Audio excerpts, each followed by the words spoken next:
SmackDown 5/23/25, your amplified review. Final build to tonight's Saturday night's main event. If you didn't catch this show, let me sum it up for you like this. Another 2 hours and 58 minutes of boring television from World Wrestling Entertainment, followed by 2 minutes of the Wyatts 6 return.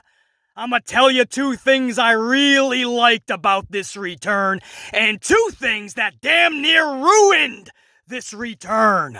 Money in the Bank qualifiers, brawls, and a really rough R-Truth promo. It's all coming up in this week's SmackDown review. And because BC is on that travel grind, and Saturday night's main event is tonight, we're gonna get right to it right now. 44 dive, we rollin'! SmackDown 5/23/25. Let's go! Julia defeats Zelina Vega, the United States champion, and Charleston Flair in a triple threat Money in the Bank qualifier. Julia pins the United States champion Zelina Vega clean. Imagine Helmsley backstage trying to find some jobber on the roster to eat a pin in this triple threat so that Charlie can be protected, and settling on your United States champion Zelina Vega. That idea is equivalent to catching a baseball with a frying pan. You just shouldn't do it. Moving on. Tommaso Ciampa defeats Chris Sabin via pinfall following interference/assistance from John Gargano's wifey, Candy LeRae. This was a good little wrestling match with a weird little finish that I couldn't possibly have cared less about. To put it in perspective, this was about as fun as throwing a frisbee with your foot. Moving on. Hour number 2 starts with Damian Priest and Drew McIntyre just brawling. That's it. Legit, the segment just starts and ends with Damian and Drew brawling.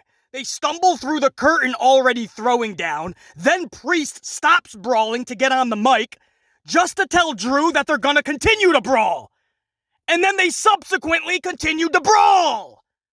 Back through the curtain. This is as creative as a group of professional wrestling fans chanting, "This is awesome!" for every single match on the entire night's card. Moving on. Continuing on with hour number 2. B-Fab and Michin defeat the Secret Hervis. B-Fab pins Alba Fire. Word around the campfire is Tessa Torre is still calling this match a classic! It's a classic! Wait, it's a classic! To which Michael Cole said, "Hold on now, Tess, it's vintage." And Tess said, "No, Cole, it is classic." And Cole said, "No, Tess, it's vintage!" Anyway, moving on. Jacoby Fatu and Jussi Mateo defeat Jimothy Uso and How to Train Your Dragon Lee. Formerly known as Jeffrey Cobb would pin the Biggest Jim, and this match was exhilarating. Said no great Khali ever. Moving on. R-Truth! Promo on John Cena. R-Truth, man. Everybody loves R-Truth. We want to see the best for R-Truth. He tried. He really tried in this promo. This was just, how do I say politely, not good! When he finished the promo, not only was there no reaction, most of the crowd couldn't even be bothered to stand up.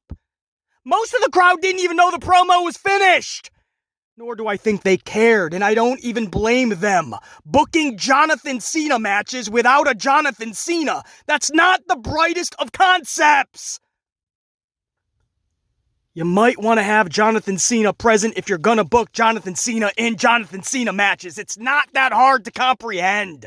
R-Truth out there babbling. He could be taking on little Jimmy, who's also as invisible as Jonathan Cena. Anyway, he tried.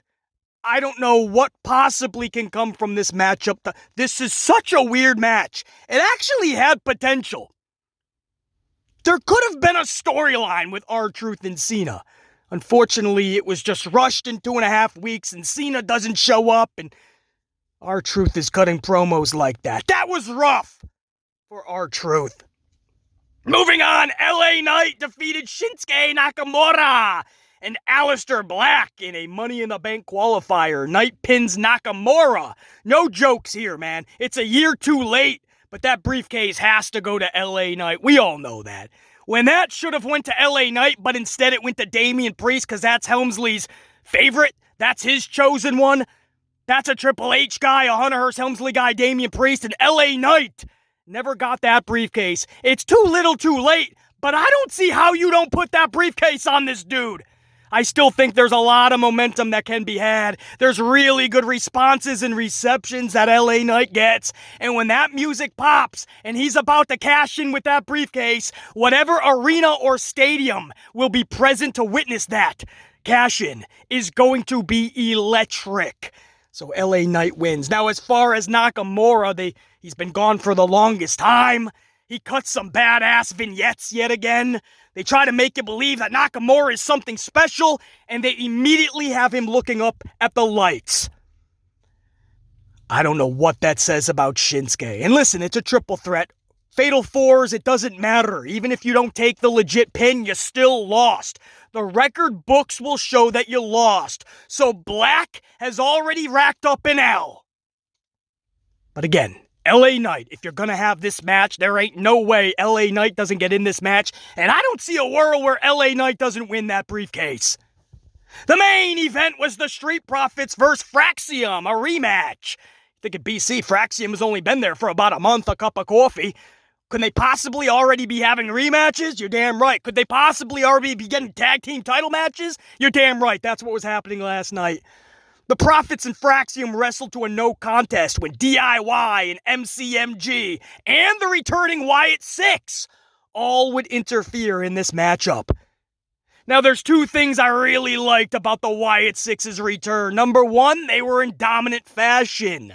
That's not my concern with the Wyatts 6 when they debut or they come back. You can book them dominant on the night. But we learned quickly with Hunter Hearst Helmsley's booking that immediately they start to be booked like absolute schmucks and jobbers. So we'll be keeping an eye out for that. But last night, for this matchup, they were booked dominant. Number two, what I really like, man, that cake to end the show in front of Uncle Howdy, celebrating the birthday of Bray Wyatt. This was obviously strategically placed, this return on Bray Wyatt's birthday. A lot of value there, sentimental value, a lot of meaning behind the return being on May 23rd. So I totally understand that. I thought it was really cool. The candle, blowing out the candle. A lot of good on this return. Again, I hold zero hope or faith that Hunter Helmsley is going to do anything proper going forward, but that remains to be seen. Subsequently, and on the flip side, two things I really did not like from this return had nothing to do with the Wyatts, mind you. Number one, the fact that Helmsley and Lee Fitting's names stayed on the screen longer than I've ever seen. It's like a good movie. At the end of it, you want to feel the finish of the movie, digest it, take it all in. Then the movie will fade to black, and then you'll get the credits several seconds later. Sometimes it'll take a full minute before they even show the first credit. No, we're getting this Wyatts 6, we're trying to get invested, and Hunter Hearst Helmsley, Paul Levesque McMahon's name pops up with Lee Fitting, and they kept it on it. They finally produce a segment worth talking about, so they have to have their names attached to it. It was like a full 30 seconds, it seemed. The whole finish of this, we're just seeing these credits pop up. Paul Levesque McMahon and Lee Fitting produced this. We know. Get that off the screen so we can start thinking, oh, Wyatts 6. And then the second thing. Why are you blocking out the crowd chant so vividly to the point where you are damn near sabotaging the return? You're sabotaging the finish of your own show. You're on cable television at 11 p.m. They went 2 minutes past. It's 11 p.m. on cable. And the crowd, not the wrestlers. The wrestlers are not on the mic going, holy shit. The crowd is chanting it. You know how many times you can watch an NBA game and you literally hear the crowd chanting, these refs fucking suck? Or fuck these refs? Asshole! Baseball games, basketball games, they're swearing all the time. They're not cutting it out. That's Sunday afternoon at 3 p.m. on ABC and NBC. But such a big return. A lot of people go, where's the Wyatts been? They finally returned. And the whole last couple of minutes, this big return, if you guys didn't catch the show, I'm not fabricating this at all. This was legit. Every other word from Tessa Torres bleeped out. It's being cut out, muted out, because they're trying to mute the chants out. Holy shit. So all you hear is Tessa Torres. Oh, what? I can't. I'm unbeat. Oh, wait. I can't. What? Oh, what? Oh, yeah. Good night, everybody. I don't even know. I'd like to buy a vowel, please. I don't know what who could possibly think that's watchable? That's not watchable. This was a massive fit, or should have been. The Wyatts are returning. It's your big finish to a 3-hour show, 2 hours and 58 minutes, completely boring sports entertainment.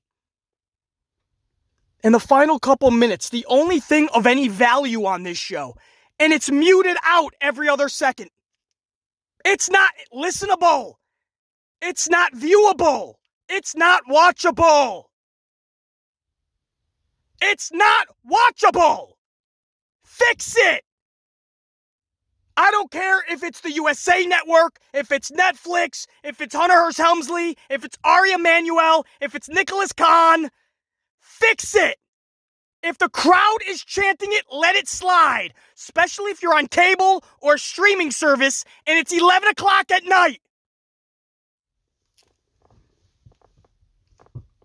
That was a pathetic way to finish your show when the Wyatts have such a big re-debut like that. A big comeback. Or it was supposed to be. It wasn't the biggest of comebacks. Still a pretty cool little comeback, man. Celebrating Bray Wyatt, and we're getting muted out every other word because the crowd is chanting holy shit. You could barely make it out, too. Stop being such pansies. And that is your SmackDown 5/23/25 review. Tried to get this out as quick as possible to you guys. I know it's getting out to you late as it is. As I said, we're on that travel grind this week. BC's rocking it out. I was ready at any moment to drop some amped ups for you guys. There's been no news in the pro wrestling world. So we're waiting for Saturday night's main event. So hopefully you guys are pumped for that, man. I don't know. I don't even know half the card, to be honest, nor do I care. But listen, it's Saturday night's main event. Hopefully the boys and gals rock it. Hopefully something happens with Helmsley where he actually comes up with some creativity tonight that we care about. And maybe we're talking about a watchable, interesting, fun show tonight. Maybe we can hold out some hope. Saturday night's main event tonight. 5/23/25 SmackDown review is now in the books. 44 dive. That is a wrap. BC in the unit. And we're saying check ya. Salute!